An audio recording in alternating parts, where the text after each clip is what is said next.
이번 영상에서는 백석의 여운한 골족이라는 시 같이 보도록 하겠습니다.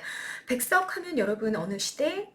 우리가 보는 시들은 대부분 일제강점기에 쓰여진 시들인데 이분이 평안북도 분이세요. 그래서 평안북도 방언을 자기 시 안으로 굉장히 많이 가져왔던 그런 시인이기도 하고요. 이 시인의 시를 보면 굉장히 건강하고 아름다운 농촌 공동체의 모습이 그려지는 경우들이 많습니다. 그 대표적인 작품이 여운한 골족이라는 작품입니다. 그래서 이 작품을 통해서 백석이 그려놓고 있는 정말 아름답고 멋진 공동체의 모습을 여러분들이 확인하시고 일제강점하에 그런 공동체의 모습을 그려놨던 시인의 의도가 무엇인지 이런 것들도 좀 생각해보는 그런 시간이 됐으면 좋겠다 라는 생각이 드네요. 자, 제목부터 같이 한번 보시죠. 여운한 골족 무슨 뜻이냐? 여우가 나온다는 골짜기 부근에 사는 족, 일가 친척들 이란 뜻입니다. 여우가 난다는 골짜기에 사는 친족들 이런 뜻이 된다 그 얘기야. 이미 이해되셨죠? 이곳이 바로 고향입니다. 이곳이 고향이고 아까 선생님 말씀드렸죠. 굉장히 건강하고 풍요롭고 우애가 넘치고 정이 넘치는 그런 공동체적인 공간으로 이 고향이 그려지고 있습니다. 구체적으로 어떤 모습인지 같이 한번 확인하실게요. 명절날 시간이죠. 나는 엄마 아베 따라 여러분 엄마 아빠 따라서 우리 집 개는 나를 따라서 그랬으니까 나는 어른이구나 어린아이구나 어린 화자구나 라는 느낌이 팍 들어야 되겠죠. 어린 나는 엄마 아빠 따라 우리 집 개는 나를 따라 진할머니 진할아버지 친할아버지 친할머니 평북 방언이라 그 얘기가 있는 큰 집으로 갔어. 공간적 배경 나왔습니다. 자, 1년 명절을 맞이해서 큰 집에 가는 아침의 풍경이 그려졌다 라는 것까지 정리됐고요. 2연으로 넘어가 봅니다. 2연은요 여러분 선생님이 일부러 끊어놨어. 일부러 끊어놨는데 이게 사실 이렇게 한 연이어서 여기가 다 묶여 있어요. 그런데 조금 너무 복잡해. 너무 복잡하게 나열이 돼 있어 일부러 끊어냈습니다. 그러니까 여기는 한 년으로 묶여져 있어 라고 조금 인지하신 상태로 보십니다. 자, 인물들이 소개가 돼. 자기 친척들이 소개가 되는데 그 친척들을 수식하는 말들이 너무 나열이 되고 길어.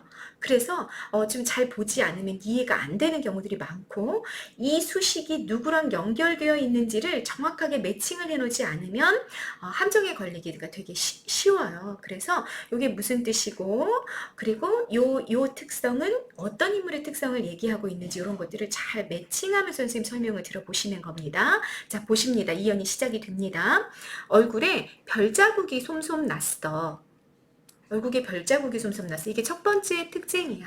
근데 별자국이라는 건 얼굴이 이렇게 천연두라고 옛날에 이제 전염병이었던 거죠. 그게 이렇게 돌고 그거 많이 죽었어요. 많이 죽었다 그러고요. 죽지 않으면 이 병이 막 열 꽃이 막 피었다가 가라앉으면서 얼굴이 뻥뻥뻥 뚫린대요. 그래서 우리가 뭐 곰보 자국이 있다 이런 표현도 썼는데 여기서는 별자국이라고 표현을 했네. 되게 예쁘게 표현한 거지, 그치? 천연두 흉터 자국이야.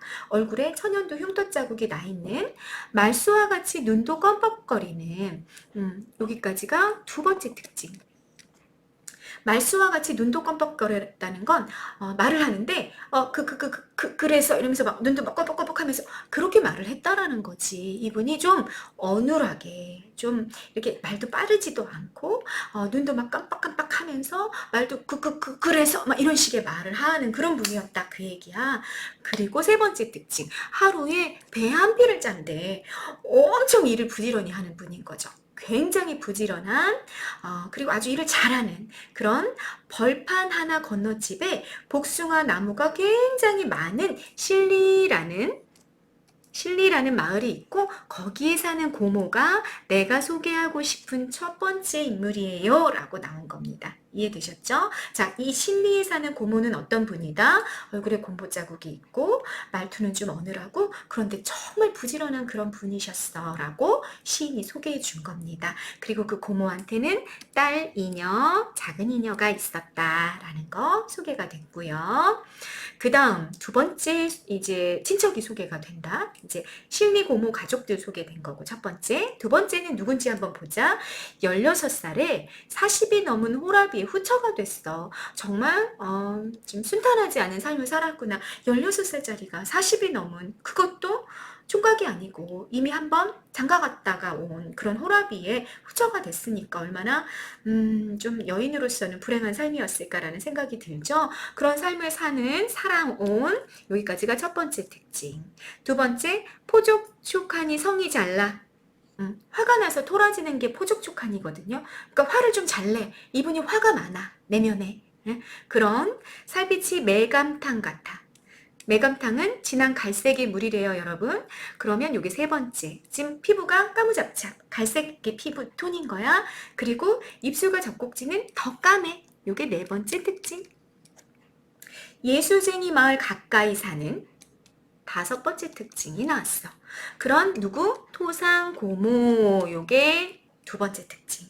고모의 딸 승려, 아들 승동이. 지금 여기 딸한테는 다 여가 붙는 거 보이시죠? 아들한테는 동이가 붙고요. 요게 이제 평안도에서 딸은 뭐뭐여라고 부르고 아들은 뭐뭐동이라고 부르고 요게 이제 또 평안북도에서의 특징인 거야. 그런 특징이 또 나타납니다. 자, 토상고모 이제 다시 정리합니다. 어떻게 됐다고? 아주 어린 나이에 나이 많은 호라비의 후처가 됐어. 그래서 화가 많아 이분이. 화가 많고 그래서 막 성을 좀 잘 내고 피부는 좀 까무잡잡한데 입술이랑 젖꼭지는 더 까만. 그리고 이분이 사는 마을은 토산이라는 마을인데 이 마을 근처에 이분이 예수쟁이라는 게 아니고 이제 크리스찬이라는 뜻이잖아요. 아, 이분이 토산이라는 마을이 예수쟁이 마을이라는 뜻이 아니고 여러분 예수쟁이 마을 가까이에 토산이라는 곳이 있어. 이런 것도 시험 문제에서는 참 많이 나옵니다. 토산 고모가 크리스찬이다 라고 말하면 맞아 틀려? 틀려. 이 토산이라는 곳이 그러면 기독교 마을이다? 맞아 틀려? 틀려. 뭐다? 예수쟁이 마을이 있고 크리스찬들이 모여 사는 마을이 있었나 봐. 그런 마을이 있고 그리고 그 근처에 토산이라는 마을이 있었고 거기에 우리 고모가 살았어 라는 얘기를 하는 거죠. 됐죠? 토산고모 소개가 됐습니다. 그 다음 누구 소개하나 보자. 육십리라고 해서 파랗게 베이는 산을 넘어 있다는 해변. 아주 멀리 살아. 멀리서 살고 과부가 됐어. 남편이 없어. 남편이 죽었어. 코끝이 빨개. 언제나 흰옷이 정하던 상복을 입고 있는 것 같아. 그리고 상복 아니고 흰옷을 입을 때도 그 흰옷이 언제나 깨끗했어. 굉장히 정결하고 깔끔했단 얘기지. 깔끔했던. 그리고 말 끝에 서럽게 눈물을 짤 때가 많았어. 남몰래 우는 여린 성격의 소유자였어. 라는 얘기야. 그런 큰골 고무. 이게 세 번째 인물. 고모의 딸은 여 붙였죠? 아들은 동이 붙인 거 확인이 되시죠? 자, 다시 정리하자. 어디 멀리 산 넘어 있다는 해변에 사셔 이분은. 과부가 되셨고 또 항상 코끝이 빨개. 왜 빨갰을까? 여러분 너무 많이 울어서 그런 거겠지. 코끝이 빨갛고 언제나 흰옷을 굉장히 정갈하게 입었고 또 말을 이렇게 말끝에 이렇게 말을 흐리면서 눈물을 짤 때가 많았어요. 이런 5개 특징을 얘기하면서 큰골고모가 소개가 됐습니다. 자, 어떤 수식이 누구를 가리키고 있는지를 계속 잡고 있으라고 그랬습니다. 됐죠? 선생님 다시 반복 안 합니다. 그럼 큰골고모 소개. 그 다음 배나무 접을 잘해. 접붙이기. 접붙이기라는 건 여러분 농사 기술이죠. 배나무가 이렇게 두 그루가 있는데 요 그루는 굉장히 좋아. 얘는 배나무의 배가 맛이 없어. 그러면 얘를 이렇게 가지를 꺾는데 여러분. 그래서 얘를 여기다가 딱 붙여버리는 거야. 그게 접붙이는 거야. 가지와 가지를 붙이는 거. 그러면 요 가지에서도 맛있는 그런 열매가 맺힌대요. 그게 접붙이기거든요. 근데 그걸 너무 잘하시는 분이야. 농사 기술이 되게 좋은 거지. 그리고 주점을 하면 토방도를 뽑아. 두 번째 특징. 술주정을 하는데 이분 술주정은 힘자랑이야. 힘자랑. 섬돌이라고 이렇게 엄청 큰 돌이 있거든요. 근데 그 돌을 으악 하고 들어버려. 그러는 오리치를 잘라. 오리 사냥을 잘해. 그러니까 오리 덫을 되게 잘 놓는 그런 분이야.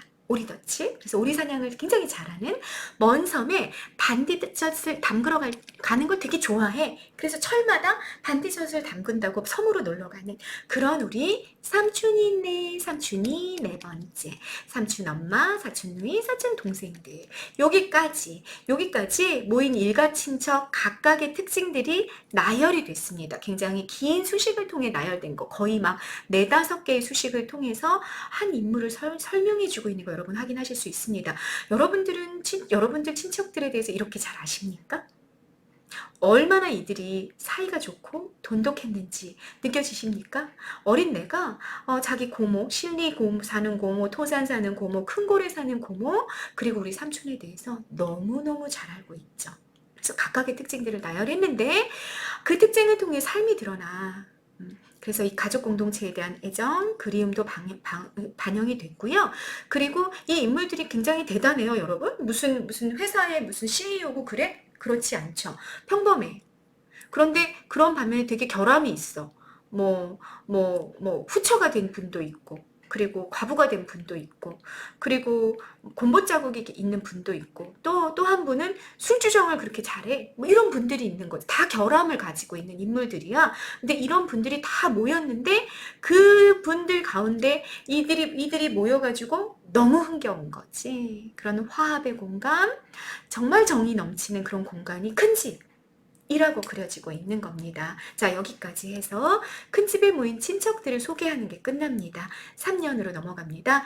이런 사람들이 가득히 할머니, 할아버지가 있는 안방에 모여서 방 안에서는 명절이라서 새옷 냄새가 나.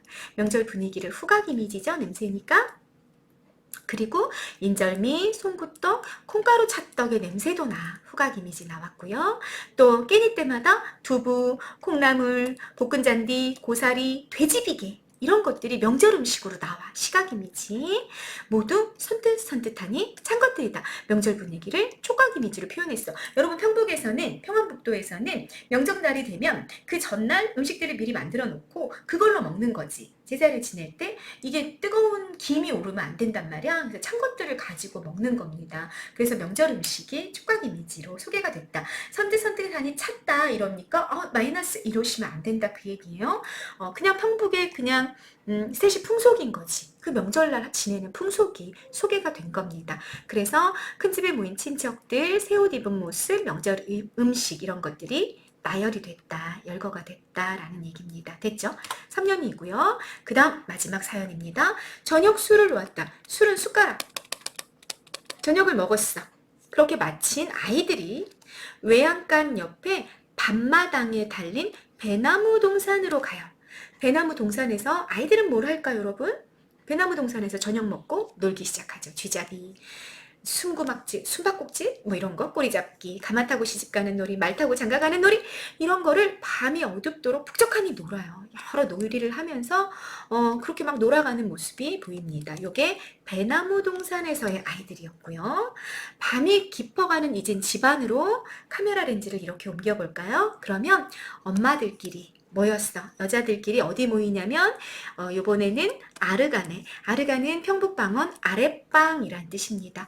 아랫방, 여성들의 공동체 공간이야. 그 아르간에서 웃고 이야기하고 떠들어요.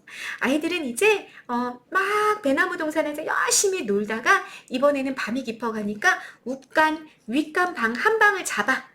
윗방을 잡는 거지. 엄마들은 아랫방, 아이들은 윗방. 윗방에서 이번에는 방 안에서 노는 놀이들이 나왔어. 좋아질, 쌈방이, 다리깨 돌림, 호박대기, 제비손이, 구손이 이렇게 놀아. 이거는 실내 놀이지.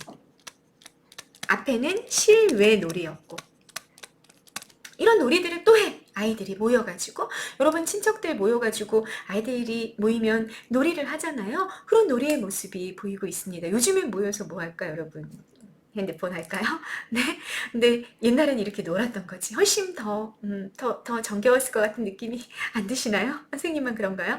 이렇게 놀면서 화지에 사기방 등의 심지를 몇 번이나 돋궜다는 건 옛날에는 그 전기가 안 들어왔잖아. 그래가지고 요렇게 돼가지고 여기에 이렇게 불을 올려놓는 거지. 그래가지고 요게 이제 심지가 촛불 여러분 붙여보셨죠? 이 심지가 이렇게 사그라들면 불이 잦아들잖아. 그러면 이걸 다시 이렇게 심지를 올려줘야 돼. 그래야 불이 이제 촛불이 다시 촛농이 타고 촛불이 타오르는 거죠. 그런 사기방등의 심지를 몇 번이나 돋궜다는 건 시간이 계속 흘러갔다 그 얘기인 거죠. 시간의 흐름이 계속 드러났고요. 몇 번이나 돋우고 그리고 홍게닭은 여러분 새벽닭입니다. 새벽닭이 몇 번이나 울어서 졸음이 와. 그러니까 새벽까지 잤다 안 잤다? 새벽까지 잠을 안 자고 계속 놀았던 거야. 그리고 이제 도저히 도저히 너무너무 졸린 상황이 돼. 그러면 이렇게 눈을 비비면서 아랫목 싸움, 이부자리 싸움 이런 걸 해. 이것도 여러분 플러스 마이너스 이것도 놀이야. 이건 언제 하는 놀이? 졸릴 때 하는 놀이. 내가 아랫목에 갈 거야. 내가 이 입을 여기서 잘 거야. 뭐 이렇게 서로 막 조금 약간 실갱이도 하고 이러면서 노는 거죠. 히데득거리면서. 히데득거렸다. 웃었다는 얘기잖아. 히데득. 웃으면서 그러다가 어느 순간 아이들이 잠이 들어요. 현재형 쓰이는 거 확인이 계속 되죠? 현재형 계속 쓰였습니다. 그래서는 문창에 턱납새. 여러분 이거 새 아니야? 요거 의미주의. 무슨 뜻이다? 처마의 안쪽 지붕이야. 이렇게 처마가 있잖아, 집이. 여기 안쪽 지붕, 여기를 뭐라 그랬다? 턱납새라고 그랬다, 그 얘기야. 성납새의 그림자가 지는 아침.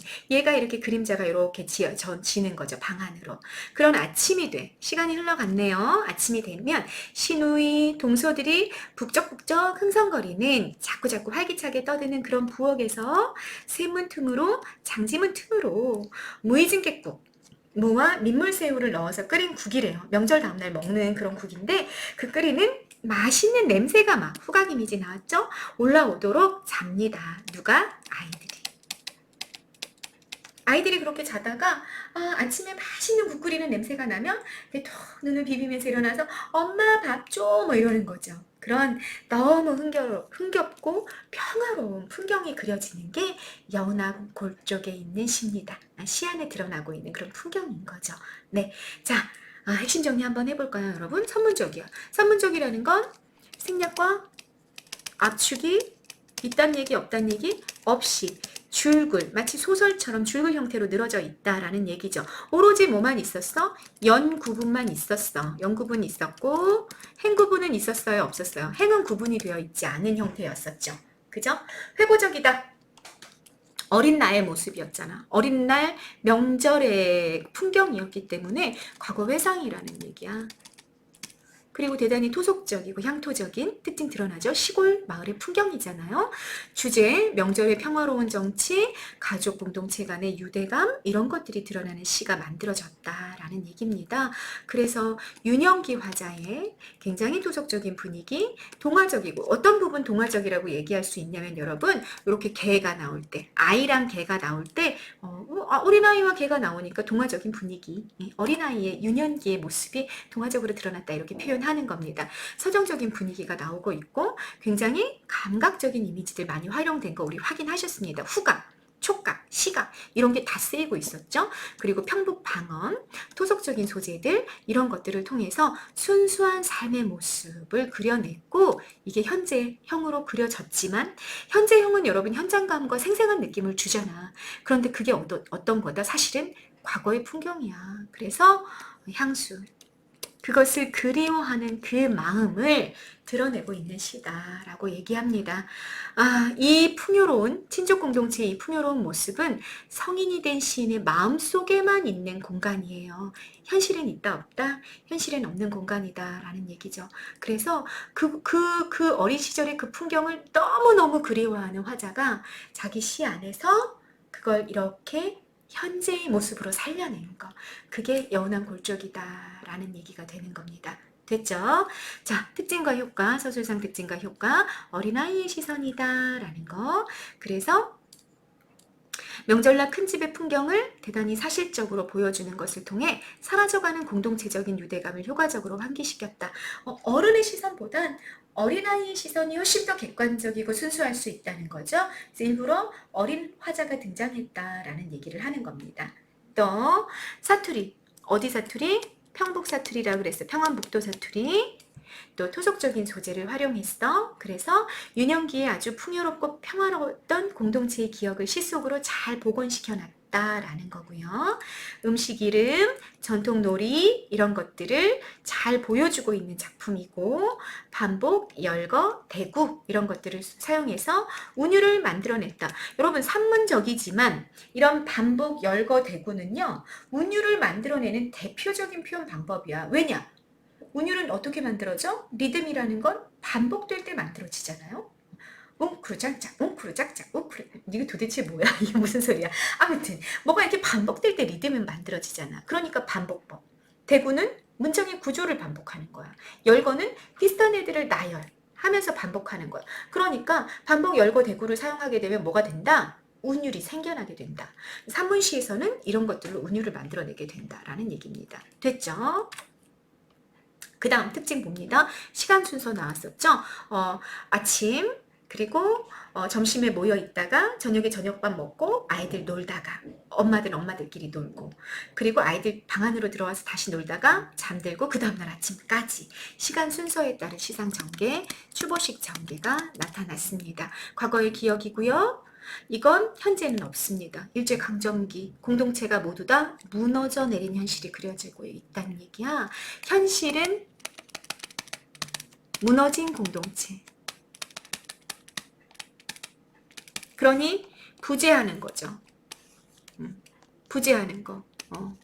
과거의 풍요로운 공동체는 이미 어떻다? 지금 현재 사라지고 없다 그 얘기야. 그래서 이 시를 읽으면서 이건 지금 현재에는 없는 거구나. 과거의 모습이고 시인의 마음속에 남아있는 풍경이구나 라는 걸 여러분들이 좀 기억하고 전제로 깔고 시를 읽어야 된다 그 얘기입니다. 됐죠? 어린아이의 시선이고요. 표현법, 그 다음 평안도 방언, 화자가 직접 시 속에서 생활공간에 참여하고 있다라는 거, 감각 이미지 동원됐다, 풍요롭다, 뭐 이런 거 다 알고 가실 겁니다. 자, 마지막 마무리. 고향이 사라지는 것에 대한 안타까움과 전통적 가치의 회복을 염원하고 있다. 다시 말하자면 이거지. 이런 비판을 하는 거야. 이런 비판을. 자, 평론가들이 이런 비판을 하는 사람들이 있었어요. 이거 너무 거짓말. 백석의 이 시 거짓말. 아니 일제강점기에 일제의 폭압에 견디다 못해 사람들이 모두 다 도망가고 죽고 뭐 강제징용 끌려가고 정신대 끌려가고 막 가족 공동체, 농촌 공동체 다 무너졌는데 지금 이런 공동체가 가능해? 백석은 거짓말쟁이. 시대를 제대로 읽지 못했어. 시대를 제대로 그려내지 못한 시인이라고 비판하는 평자들이 있었다 그 얘기입니다. 그런데 그렇게 볼 수 없지 않을까라는 문제 제기가 되는 거죠. 얼마나 강렬하게 원했을까. 이 백석이라는 시인이 얼마나 강렬하게 이 고통스러운 현실 넘어 그 전에 있었던 평화롭고 너무나 아름답고 건강한 공동체 그것이 회복되기를 얼마나 꿈꿨을까. 그래서 그 자신의 소망과 꿈을 시로 남아 표현하고 싶어 했는가 라는 관점으로 이 시를 읽어야 되지 않을까 라는 겁니다. 그래서 그런 고향이 사라져버린 것에 대한 안타까움 그리고 그것이 다시 회복되기를 꿈꾸는 그 열망 그 강렬함 그것을 마치 현재 그 공동체가 있는 것처럼 시인이 그려놓고 있었다라고 이해하고 가실 필요가 있겠다라는 게 이 마지막 문장이 갖고 있는 관점입니다. 이해가 되시겠죠, 여러분? 그러니까 이 현재형으로 그려지고 있는 이 풍경은 과거의 풍경인데 현재는 사라지고 없는 풍경이고 그러나 시인이 회복되기를 꿈꾸고 있는 풍경이다. 이렇게 이해하고 가시면 되겠다. 됐죠? 자, 시간과 공간의 시상 전개 여러분, 이 시 전체를 이렇게 한번 정리해 볼 수 있겠다라는 얘기야. 공간이 어떻게 바뀌어갔고, 행위는 어떻게 바뀌어가고, 주체는 어떻게 바뀌어 있고, 시간은 어떻게 바뀌었고, 소재들은 어떤 것들이 나왔는지를 정리해 놨으니까 여러분 이런 것들 정리해서 활용하시면 되겠습니다. 네, 여운한 골조 너무 아름다운 공동체 지금도 아마 보기 쉽지 않은 그런 아름다운 공동체 그리고 일제강점기에 백석이 꿈꾸던 공동체의 모습이었습니다. 굉장히 정겹고 따뜻한 느낌이 드셨을 것 같습니다. 네, 백석의 여운한 골조기라는 작품이었습니다. 감사합니다.